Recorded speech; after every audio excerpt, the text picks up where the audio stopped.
ابو عباس رضی اللہ تعالیٰ عنہ کہتے ہیں، آپ صلی اللہ علیہ وآلہ وسلم کا ارشاد ہے، جس بندے کے بھی قدم اللہ کے راستے میں غبار آلود ہو گئے انہیں جہنم کی آگ چھوئے، یہ ناممکن ہے۔ اہل علم کے مطابق اللہ کی خاطر کسی بھی نیک کام کے لیے چل کر جانا اور اپنے قدموں کو غبار آلود کرنا ایک عظیم نیکی ہے اور اس کا اجر و ثواب بہت زیادہ ہے۔ اللہ کی رضا کے حصول کے لیے مسجد کی طرف چل کر جانا،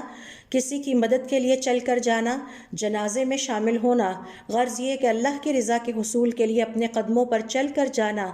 اس پر اللہ رب العزت نے عظیم اجر و ثواب کی بشارت سنائی ہے۔ امام بخاری رحمۃ اللہ علیہ کے مطابق اللہ کی راہ میں چلنا اور اپنے قدموں کو غبار آلود کرنا کسی بھی نیک عمل کے لیے ہو سکتا ہے، اور تمام نیک اعمال میں افضل ترین نیکی جہاد فی سبیل اللہ ہے۔